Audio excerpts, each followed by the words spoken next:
warahmatullahi wabarakatuh. Alhamdulillah, wassalatu wassalamu ala rasulillah wa ala alihi wa ashabihi wa man tabi'ahu wa nasarahu wa walah, la hawla wa la quwwata illa billah. Subhanaka la ilma lana illa ma'allamtana innaka antal alimul hakim. Rabbi zidni ilma warzuqni fahma. Alhamdulillah, sahabat muda, sahabat The Golden Age yang dirahmati Allah, kita berjumpa lagi dalam episode terbaru dari The Golden Age, mengenal untuk kita dapat mencintai dan meneladani sahabat Rasulullah SAW.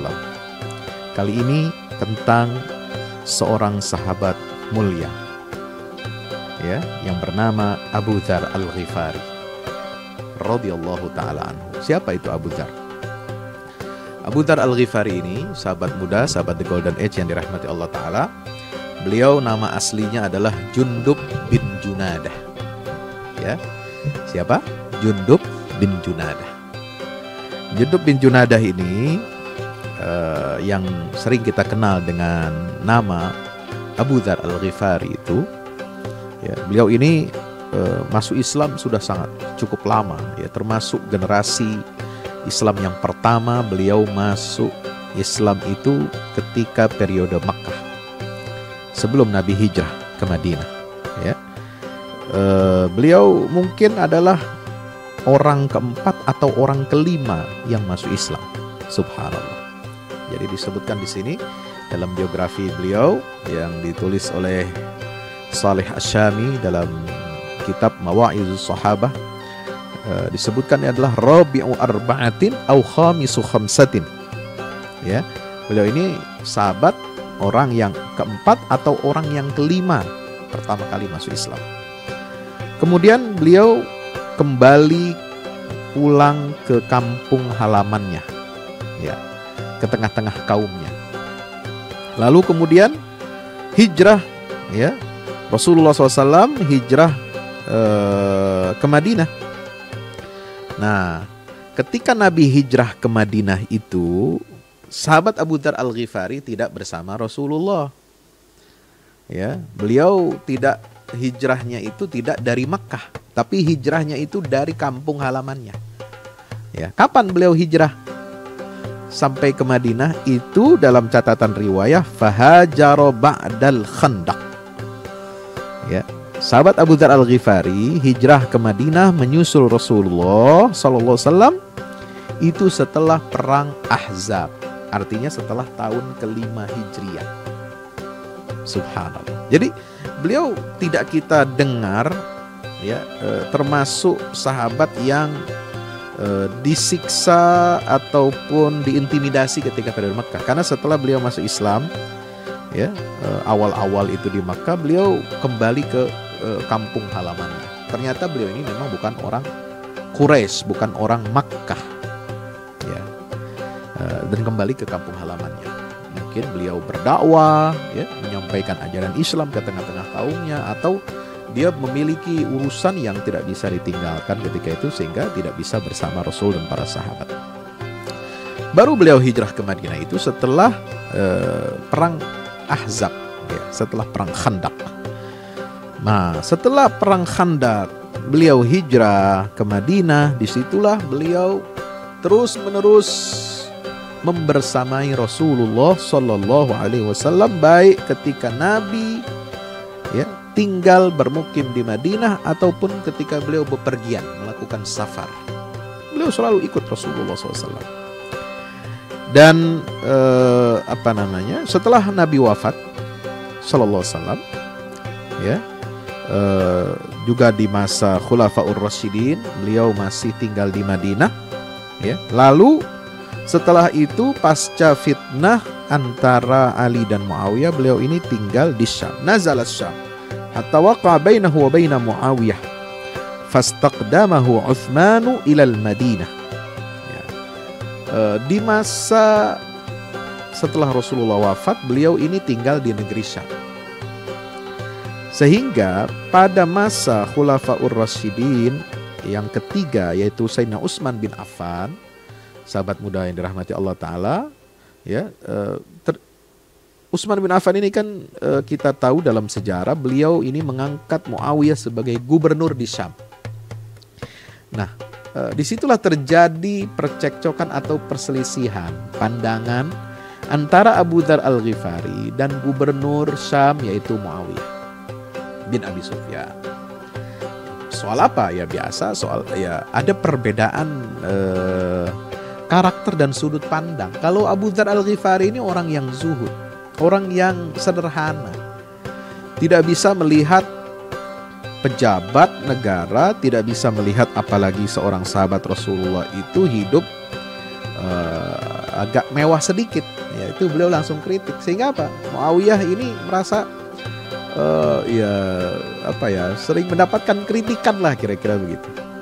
Sering mendapatkan protes dari sahabat Abu Dzar Al-Ghifari ini, dan ini bisa menjatuhkan marwah, ya, menjatuhkan marwah pemimpin di mata rakyat pada saat itu.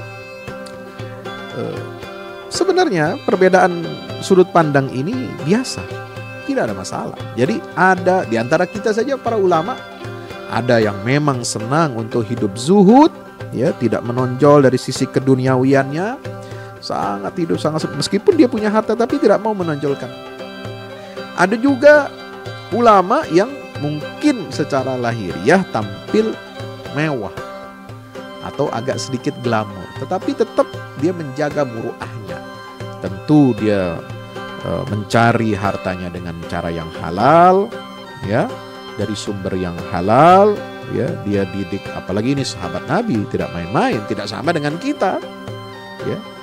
Sehebat-hebatnya ulama dari umat Rasulullah SAW ini tidak lebih hebat dari sahabat Rasulullah, karena sahabat Nabi ini, ya, hidup bersama Rasulullah, melihat langsung Rasulullah, menerima ajarannya, beriman, ya, kepada ajaran Rasulullah, dididik langsung oleh Rasulullah, dan mereka mati dalam keadaan beriman kepada Allah dan Rasulullah SAW.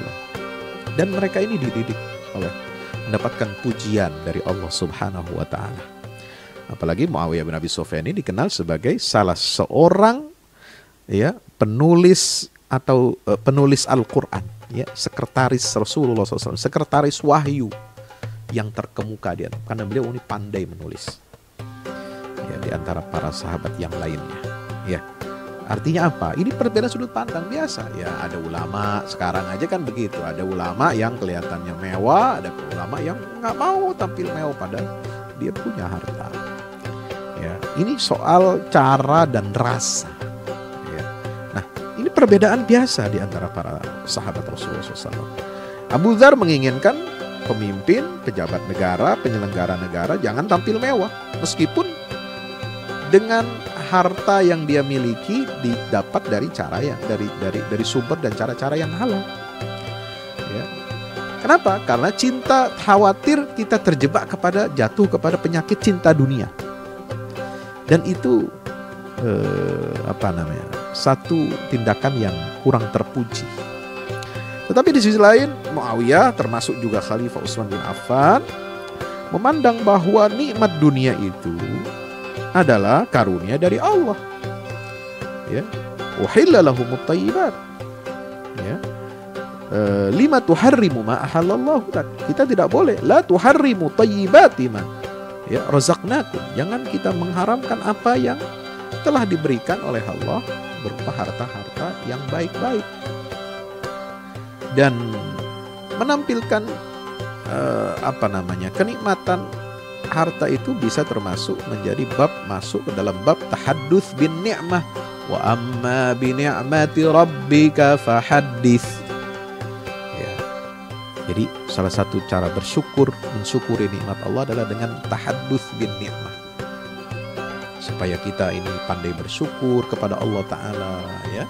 Supaya kita dengan memperlihatkan nikmat Allah itu, lalu kemudian kita ini semakin tawadhu, ya, membuat orang lain bersyukur atas nikmat, termasuk yang orang yang mendapatkan nikmat itu. Nah, ini perbedaan sudut pandang saja sebenarnya. Nah, tetapi Muawiyah cukup kerepotan mendapatkan kritik-kritik tajam dari sahabat Abu Dzar Al-Ghifari, ya, sehingga Khalifah Utsman pada saat itu fastaqdamahu Utsman ilal Madinah, dipanggil diminta supaya Abu Dzar ini tinggal saja di Madinah, ya, tidak tinggal di Syam. Tsumma nazala Rabadah wa mata biha sanata 32 radhiyallahu anhu. Kemudian setelah beliau diminta untuk tinggal di Madinah, beliau memilih untuk tinggal di mana? Rabadah, suatu wilayah perkampungan yang terkucil atau yang tidak banyak dihuni oleh orang. Itu namanya satu kampung Rabadah, itu di luar Madinah, perbatasan Madinah, ya. Dan beliau wafat di sana pada tahun 32 Hijriah. Artinya sebelum ada terjadi fitnah di masa Khalifah Ali bin Abi Thalib radhiyallahu taala anhu, yaitu masih di masa Utsman bin Affan. Sahabat muda, sahabat The Golden Age yang dirahmati Allah Subhanahu wa taala. Itulah sahabat Abu Dzar Al-Ghifari, seorang sahabat yang mulia, yang memiliki keistimewaan, yang kata Rasulullah SAW itu, beliau ini adalah termasuk orang yang disayang oleh Rasulullah, ya, karena sifat zuhudnya, dan beliau tidak cocok untuk memang mendapatkan, untuk menerima suatu amanah jabatan. Itu Nabi sudah mengakuinya, ya. Abu Dzar Al-Ghifari ini, subhanallah, beliau dalam riwayat, ya, datang ke kota Mekkah dengan memancarkan rona kegembiraan. Ini kisah awal beliau ini masuk Islam, ya. Abu Dzar masuk Mekkah dalam keadaan menyamar, seolah-olah dia adalah bagian dari kaum musyrikin, seolah-olah dia menyembah berhala-berhala yang ada di Ka'bah itu, atau berpura-pura seperti seorang musafir yang tersesat arah. Untuk apa? Untuk singgah sebentar, istirahat dan mengisi perbekalan. Padahal Abu Dzar Al-Ghifari ini, yang bernama Jundub bin Junadah itu, beliau sengaja datang jauh-jauh dari kampungnya di luar Makkah, ya, ratusan kilometer dari Makkah. Beliau sengaja datang ke Makkah untuk mencari sosok Nabi Muhammad SAW yang beliau dengar ini adalah Nabi akhir zaman yang muncul di tengah bangsa Quraisy di Makkah, berasal dari keluarga terpandang, dari keluarga Bani Hashim, Bani Abdil, cucu dari Abdul Muttalib, pemegang kunci Ka'bah. Subhanallah.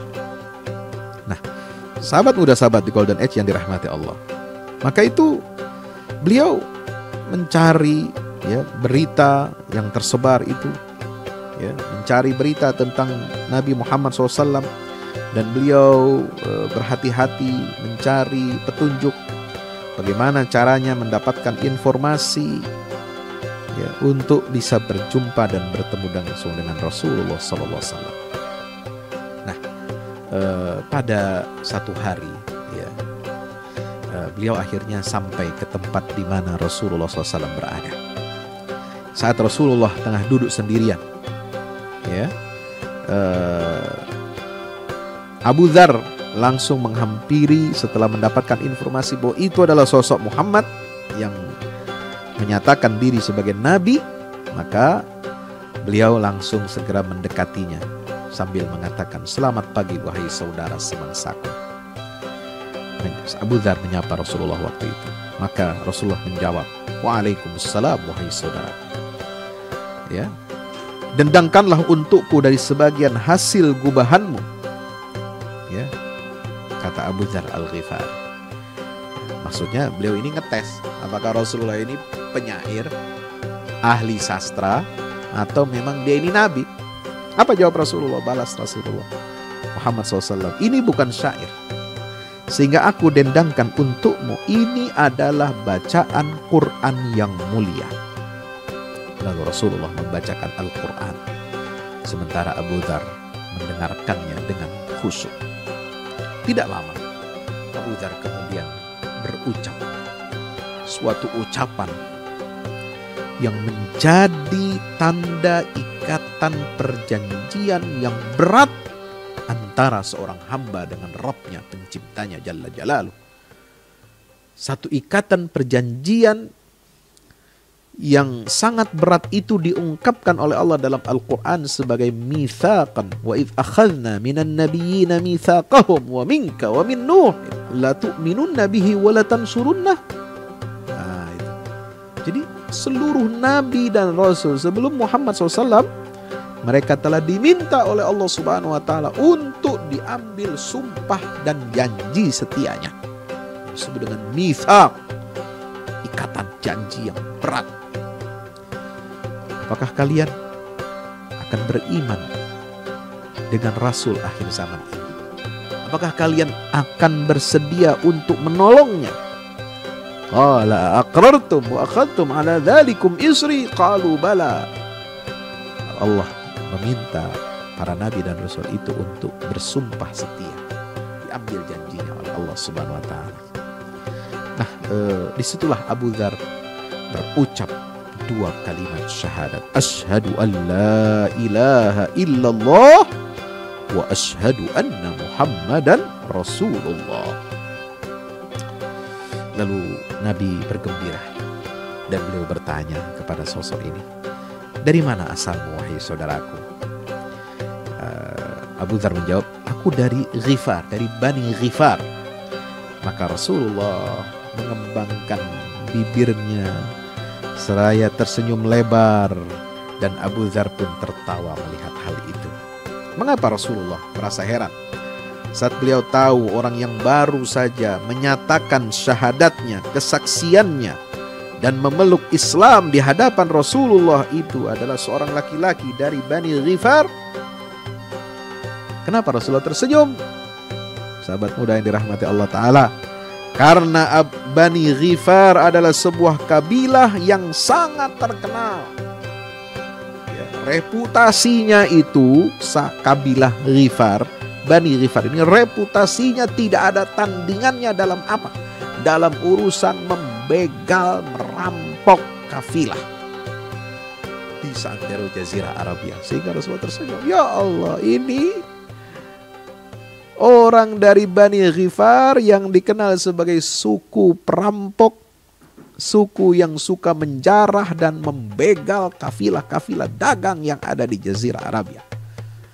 Ya, kalau kita ingat merampas, membegal, menjarah, ini kita ingat kemarin ya, bantuan BNPB, nauzubillah.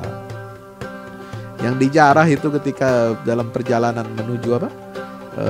Majene, Sulawesi Barat, ketika ada terjadi bencana gempa. Ya, itu bantuan dari Muhammadiyah Disaster Management Center, MDMC. Ya, itu ada berapa?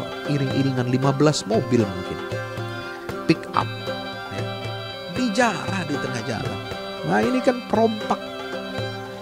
Ini seharusnya menjadi bantuan logistik ya untuk sahabat-sahabat kita, saudara-saudara kita sebangsa setanah air, seagama bahkan seakidah. Di Sulawesi Barat, di Majene yang tertimpa bencana gempa bumi, malah dijarah. La haula wala quwwata illa billah. Ini tindakan yang tidak benar. Apalagi dengan mengangkat senjata, mengancam petugas, mengancam relawan ya, yang membawa bantuan untuk saudara-saudara kita yang terkena musibah itu dengan mengangkat senjata. Ini kategori hirabah. Innama jazaa'ul ladzina yuharibuna Allah wa rasulahu wa yas'auna fil ardi fasadan ay yuqattalu aw yusallabu aw tuqatta'a aydihim wa arjuluhum min khilafin aw yunfaw minal ard. Berat hukumannya kalau pakai hukum Islam. Ini hukuman apa? Sanksi pidana hirabah. Merampas, merampok, membegal dengan senjata. Mau senjata tajam, mau senjata api, sama aja. Pokoknya senjata. Ya, memaksa, mengambil rampasan, merampas harta orang dengan ancaman senjata. Bahkan bisa jadi dia bunuh orang untuk mengambil harta orang lain dengan cara yang batil. Nauzubillah. Itu hukumannya berat, saudara, sahabat muda dirahmati Allah dalam Islam itu. Ya, bisa dibunuh, ya, dipotong kaki dan tangannya silang, ya, secara silang, ya, atau disalib, atau bisa juga sampai diasingkan, ya, dikucilkan, ditinggal sampai mati di tempat yang terkucil, gak ada air dan tidak ada sumber kehidupan. Nauzubillah. Nah, jadi Nabi terheran-heran, ini Abu Dzar ini tiba-tiba datang dari suku yang terkenal reputasinya sebagai pembegal dan perampok, ya, profesional di Jazirah Arab, ya. Tiba-tiba masuk Islam setelah mendengarkan bacaan Al-Quran dari mulut Rasulullah Sallallahu Alaihi Wasallam. Ya, maka beliau kemudian, itulah, ya, kisah keislamannya Abu Dzar Al-Ghifari radhiyallahu taala anhu. Apa kata Abu Dzar? Nabi Muhammad SAW mengangkat wajahku dan menatapnya penuh selidik dan takjub. Setelah tahu aku dari Bani Ghifar, lalu berkata, sungguhnya Allah akan memberikan hidayah kepada siapapun yang dikehendaki. Ini rahasia Allah. Hidayah itu adalah rahasia Allah. Yahdillahu man yasha wa yudhillullahu man yasha. Allah memberi hidayah kepada siapa yang Dia kehendaki, dan Allah menyesatkan siapa yang Dia kehendaki. Allah tidak pilih-pilih suku. Meskipun suku itu terkenal sebagai penjahat, sangat banyak melakukan tindakan kriminal, tapi kalau Allah sudah memberikan hidayahnya, tidak ada yang dapat mencegah orang itu dari hidayah Allah. Sebaliknya, meskipun dia adalah anak seorang nabi seperti Kan'an, putra Nabi Nuh, tapi kalau Allah tidak meridhai, tidak merestuinya mendapatkan hidayah, dia tidak akan mendapatkan hidayah. Meskipun dia paman Rasulullah sebagaimana Abu Talib yang membela Rasulullah SAW, tapi sampai matinya dia tidak mau berucap 2 kalimat syahadat karena takut reputasinya di tengah kaum musyrikin Quraisy itu, ya, takut ada resiko ini dan sebagainya. Sampai mati dia tidak mengucapkan 2 kalimat syahadat, ya, maka dia tetap, apa kata Allah Subhanahu wa taala, turunkan firman-Nya, innaka la tahdi man ahbabta walakinnallaha yahdi man yasha, dalam surat Al-Qasas. Sungguhnya engkau tidak bisa, wahai Muhammad, memberi petunjuk kepada orang yang kau cintai. Hanya Allah satu-satunya yang dapat membuka jalan dan petunjuk hidayah kepada seorang yang Dia kehendaki itu. Allahu Akbar walillahil hamd. Sahabat muda, sahabat The Golden Age yang dirahmati Allah. Betul, Allah memberikan hidayah kepada siapa yang Dia kehendaki. Dan Abu Dzar adalah seorang yang dikehendaki Allah untuk mendapatkan hidayahnya. Dan hidayah yang Allah berikan itu sangat mahal. Dari suku yang terkenal membegal, reputasinya buruk dan jahat, dari situlah lahir seorang hamba Allah, terlahir kembali, reborn. Ini kelahiran kedua setelah masuk Islam, mendapatkan cahaya Islam, dia reborn, dia seolah terlahir kembali. Dan proses kelahiran kembalinya Abu Dzar Al-Ghifari ini berasal dari Bani Ghifar. Ini betul-betul menjadi berkah bagi umat Islam, menjadi contoh dan tauladan yang luar biasa. Sebab apa? Abu Dzar Al-Ghifari adalah seorang yang zuhud. Imannya bukan hanya di bibir, imannya bukan hanya di lidah, bukan hanya kata-kata, tetapi diikuti dengan komitmen yang nyata.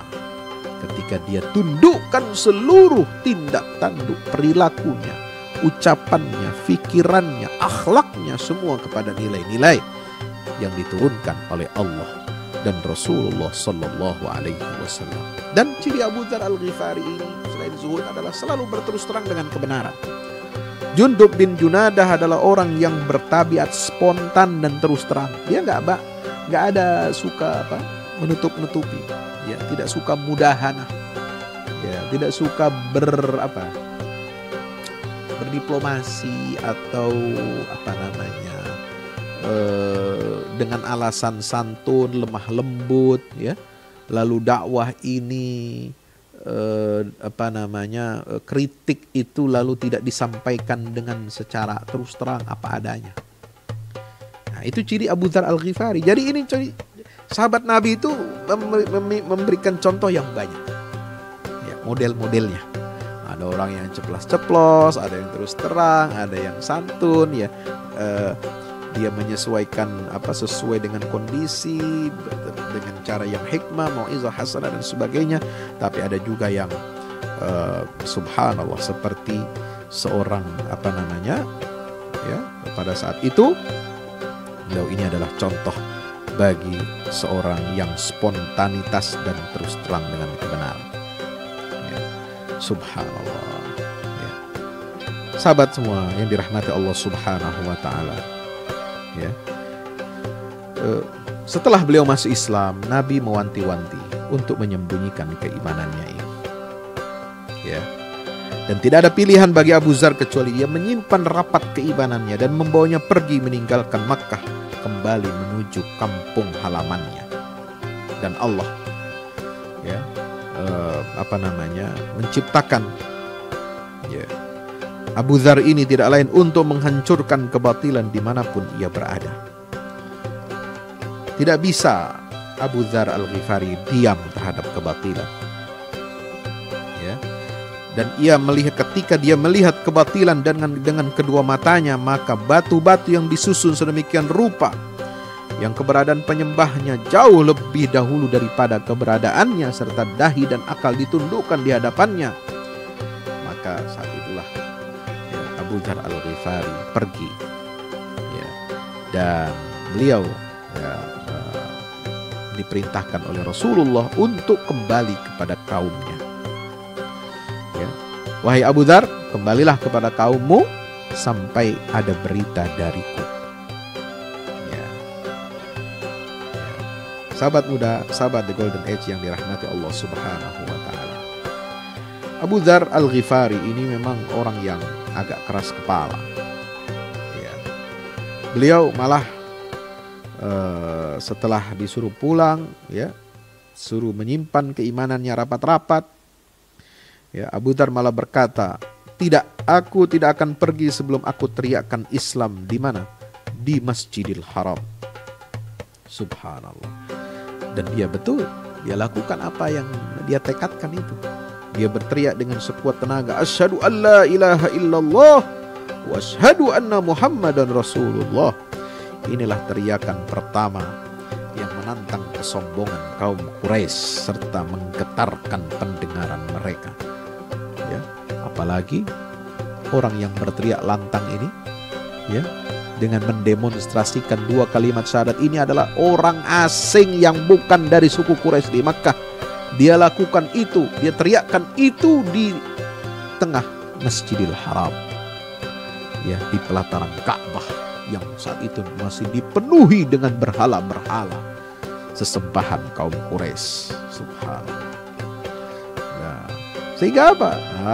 Ini tentu mengundang kemarahan kaum Quraisy. Mereka merasa harga diri Quraisy ini diinjak-injak. Berani-beraninya ada orang asing berteriak mengucapkan dua kalimat syahadat itu secara lantang di hadapan, atau di tengah-tengah berhala-berhala yang mereka sembah. Sehingga kaum musyrikin mengepung Abu Dzar, dan memukulinya sampai dia pingsan jatuh terkapar. Sehingga berita ini sampai kepada Abbas bin Abdul Muttalib, paman Rasulullah SAW. Sehingga beliau pun datang, ingin menyelamatkan Abu Dzar, dengan cara yang cerdas. Apa kata Abbas bin Abdul Muttalib? Wahai sekalian kaum Quraisy, kalian adalah pedagang. Jalur kalian pasti melewati perkampungan Bani Ghifar, dan orang ini adalah salah satu dari Bani Ghifar. Kalau terjadi apa-apa kepada orang ini, kalian pukul orang tersebut sampai mati dan kemudian jenazahnya sampai ke kampungnya. Ingatlah, pasti kafilah dagang yang kalian ya, lakukan ini, tidak akan selamat dari pembegalan, dari perusakan dan perampokan Bani Ghifar yang akan balas dendam kepada kalian. Sampai dengan cara seperti itulah paman Rasulullah SAW berhasil menyelamatkan Abu Dzar Al-Ghifari. Kalau enggak diomongin begitu bisa mati nih Abu Dzar. Ya, namanya orang kaum Quraisy ini kan cinta dunia juga. Ya, mereka tidak ingin kafilah dagangnya nanti dibegal, dirampok sama siapa? Sama Bani Ghifar. Ya, kaumnya Abu Dzar Al-Ghifari. Subhanallah. Maka ya, sahabat Abu Dzar Al-Ghifari ini, ya, beliau diperintahkan oleh Rasulullah untuk kembali ke kampungnya. Dan seperti tadi disampaikan, beliau ya, keluar dari Makkah, kembali kepada kaum dan kerabatnya. Beliau ceritakan tentang Nabi akhir zaman kepada kaumnya dan mengajak mereka, mendakwahkan mereka agar menyembah Allah yang Maha Esa dan membimbing kaumnya untuk masuk Islam dan menerima ajaran Rasulullah SAW. Ini hebatnya orang itu. Kalau dia mau cari aman, cari selamat, langsung dia kabur. Dia dakwah langsung di kaumnya. Tapi dia tidak mau seperti itu. Dia tidak mau jadi orang pengecut. Dia ingin merasakan manisnya penderitaan dalam dakwah. Minimal dia sudah merasakan itu di tengah-tengah kaum Quraisy. Dia tidak mau begitu saja meninggalkan Makkah tanpa merasakan nikmatnya berdakwah secara jahriyah di hadapan orang-orang Quraisy Makkah.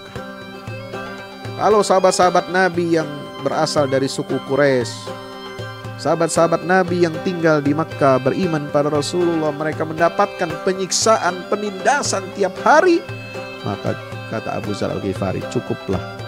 Minimal aku dapat sekali penyiksaan itu dari orang-orang kafir Makkah sebelum aku pulang ke kampungku dan aku mendakwahi teman-temanku, warga dan kampungku ini. Subhanallah. Sampai beliau ini berdakwah bukan hanya di Bani Ghifar, bahkan sampai ke Bani Aslam, kabilah Aslam. Subhanallah. Beliau lakukan itu, dakwah dalam senyap dengan contoh tauladan sampai Rasulullah hijrah ke Madinah, sampai Nabi selesai perang Ahzab, ya.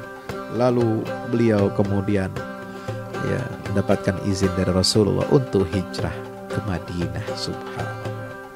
Sahabat muda, sahabat The Golden Age yang dirahmati Allah Subhanahu wa taala. Akhlak Abu Dzar Al-Ghifari ini adalah akhlak yang jujur, akhlak yang zuhud, dan senantiasa beliau ini mengikuti pesan Rasulullah Sallallahu Alaihi Wasallam. Ya, dalam sabda Nabi SAW, Rasulullah pernah ya memuji akhlaknya Abu Dzar Al-Ghifari. Apa kata Rasulullah SAW dalam hadis yang diriwayatkan oleh Ibnu Majah dari Abdullah bin Amr Ibn Al-As, ya, dalam Sahih atau Sunan Ibnu Majah, Rasulullah bersabda, tidak akan pernah lagi dijumpai di seluruh dunia ini orang yang lebih jujur ucapannya daripada Abu Dzar Al-Ghifari. Subhanallah. Ya.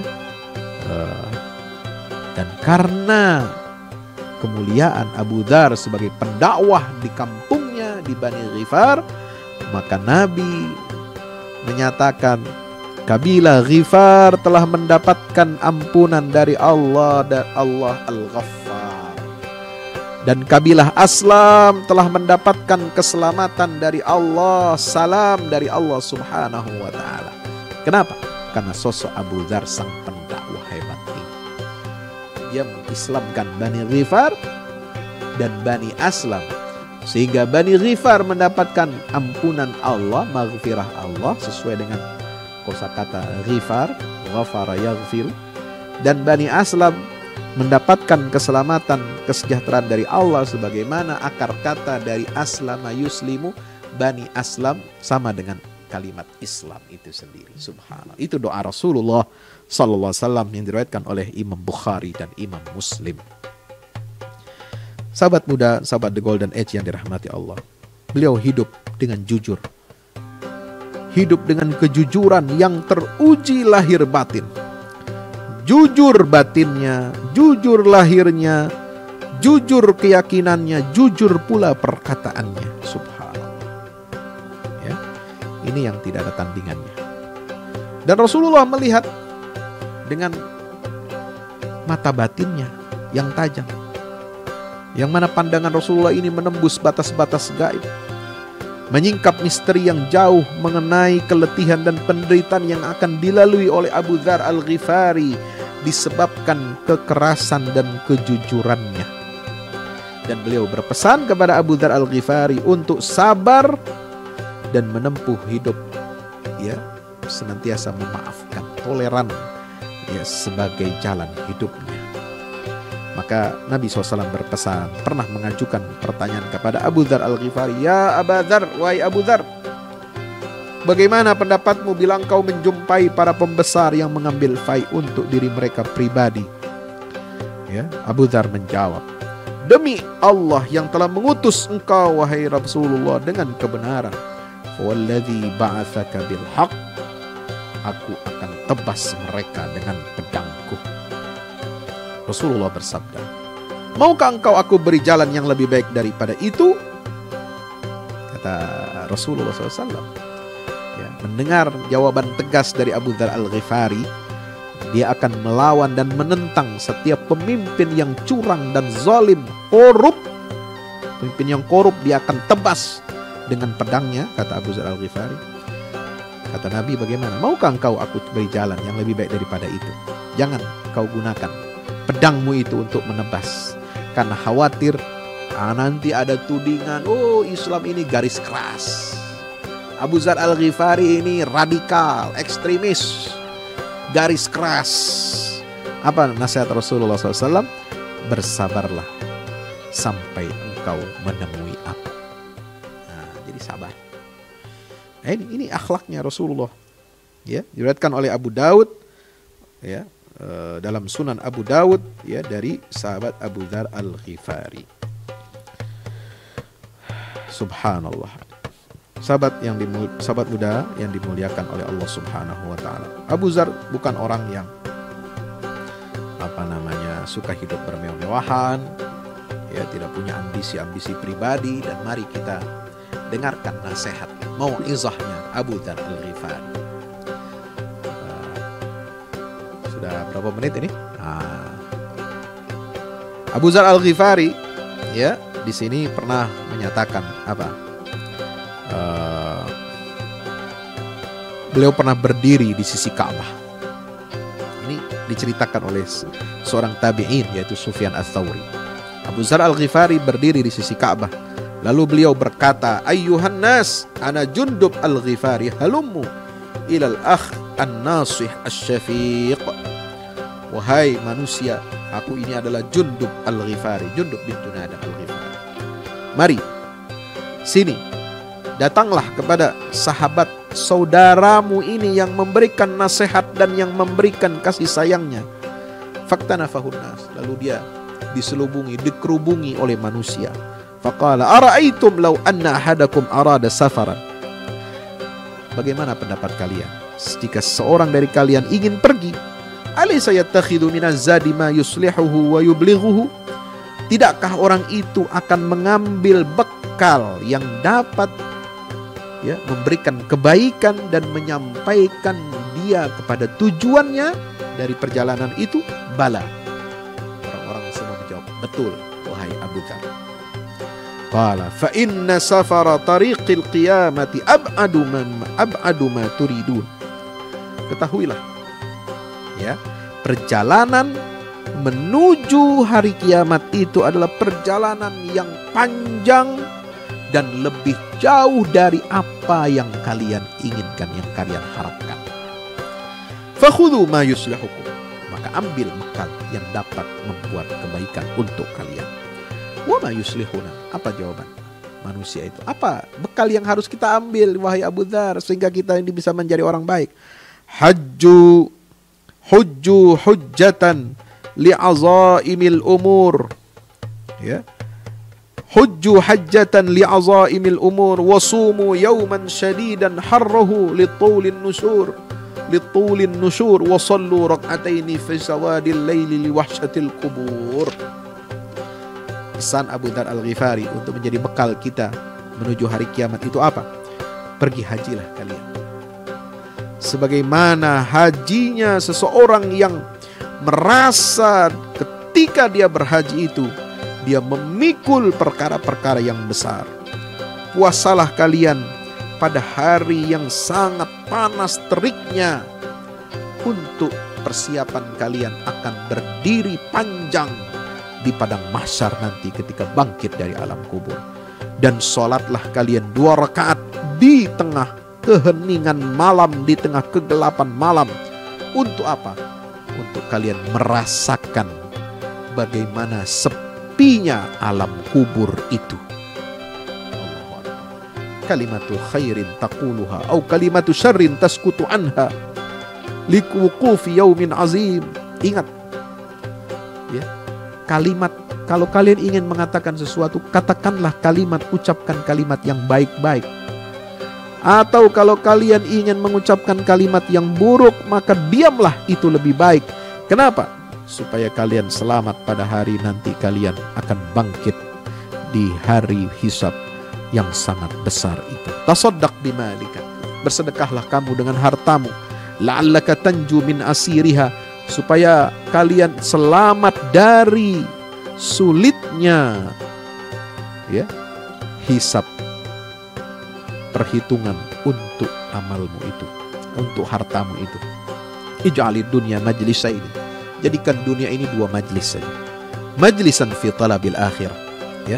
Jadikan hidup kita di dunia ini dibagi menjadi 2. Udah, jadikan 2 majlis. 1 majlis untuk mencari akhirat, wa majlisan fi talabil halal, dan majlis untuk mencari harta yang halal. Cukup. Itu akan menjadikan kamu selamat dunia akhirat. Wa thalithu yadurruka wa la yanfa'uka la turiduhu. Majlis yang ketiga itu akan memberikan madarat kepadamu dan tidak akan bermanfaat apa-apa untukmu. Tidak ada majlis yang lain.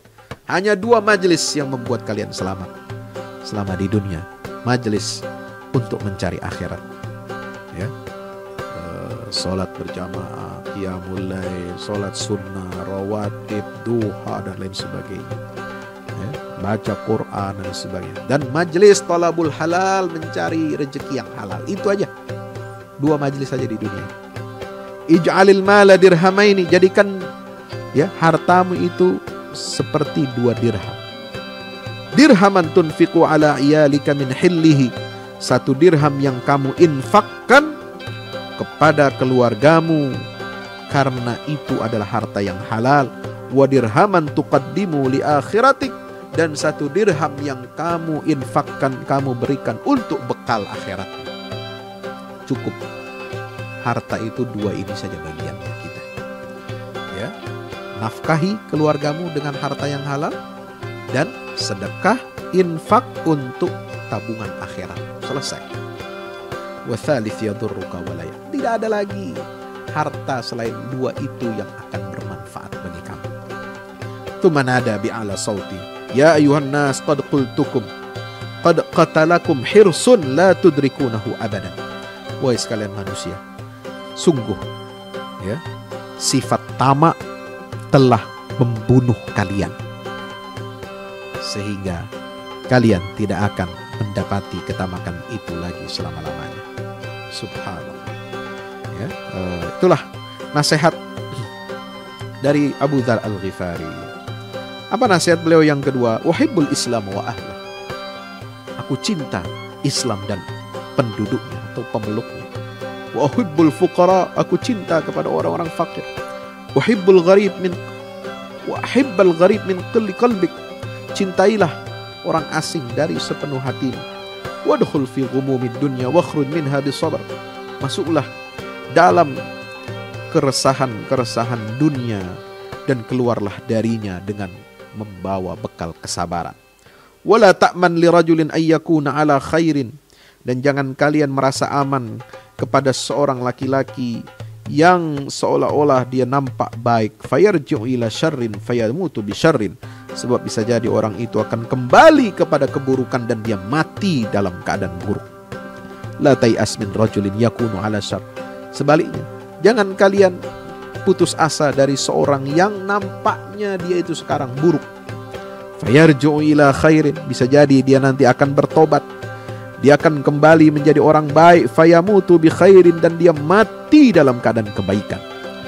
Wal yaruddaka 'anin nas ma ta'rifu min nafsik, dan hendaklah ya apa yang kamu ketahui tentang dirimu itu yang akan menyebabkan engkau terlempar dari manusia. Sahabat muda, sahabat The Golden Age yang dirahmati Allah Subhanahu wa ta'ala, sendiri, kata beliau, itu lebih baik daripada duduk bersama teman yang jahat. Al-wahdatu khairun minal jalisis su. Ya, lebih baik hidup sendiri daripada berteman dengan teman yang jahat. Wal jalisus salih khairun minal wahdah. Tetapi berteman, duduk bersama orang saleh lebih baik daripada kita hidup sendirian semata wayang saja. Ya, sahabat muda, sahabat The Golden Age yang dirahmati Allah Subhanahu wa ta'ala. Maka itu ini banyak. Nah, kita lihat lagi bagaimana pesan Abu Dzar, ya, supaya kita hati-hati memandang penguasa. Ya, Abu Dzar berpesan, la taghsha abwabas salatin, jangan kamu masuk, jangan kamu ketuk, jangan kamu berharap pintu-pintunya para sultan, para pemimpin penguasa. Fa innaka la tusibu min dunyahum, karena kamu tidak akan mendapatkan sedikit pun dari dunia harta mereka, illa asabu min dinika afdala minhu, kecuali mereka akan membuat ya agamamu rusak. Mereka akan menjadikan agama itu sebagai musibah kamu, yang mana itu lebih berharga, agamamu lebih berharga daripada seonggok harta dunia yang kamu dapatkan dari penguasa-penguasa ya yang menyimpang dari ajaran Allah dan Rasulnya Sallallahu Alaihi Wasallam. Ya, Bapak Ibu, sahabat muda, sahabat The Golden Age yang dirahmati Allah Subhanahu wa ta'ala, itulah nasihat dari seorang sahabat agung, Abu Dzar Al-Ghifari, ya, yang luar biasa, yang mudah-mudahan dapat menjadi pedoman dalam kehidupan kita semua ini, dalam mengarungi fitnah-fitnah yang begitu dahsyat. Ya, subhanallah, pesan beliau senantiasa abadi, dikenang ya oleh umat Islam, karena beliau hidup dalam keadaan zuhud dan mati dalam keadaan zuhud. Ini harus jadi contoh. Sahabat muda, sahabat The Golden Age yang dirahmati Allah, Anda boleh ya mencapai kedudukan dunia yang tinggi, tetapi ingat, hiduplah sederhana, hidup yang zuhud, jangan korupsi, jangan menyalahgunakan wewenang dan jabatan. Dan kalau kita sebagai ulama, sebagai pengawal, pewaris para nabi, maka jangan kita terlalu dekat kepada penguasa atau salatin. Ya, mendekati penguasa boleh, tapi hanya untuk tujuan memberi nasihat, ya, mengatakan yang hak itu hak dan yang batil adalah batil. Selain itu, ya, kalau kita menjilat, kita hanya membenarkan, kita hanya menjadi tukang stempel terhadap kebatilan dan kezaliman, maka kata Abu Dzar Al-Ghifari, ya, la tusibu min dunyahum illa asabu min dinika afdala minhu. Mereka hanya akan lebih banyak merugikan agama kita daripada harta yang sedikit yang kita dapat dari mereka itu. Nauzubillah min dzalik. Mudah-mudahan bermanfaat. Assalamualaikum warahmatullahi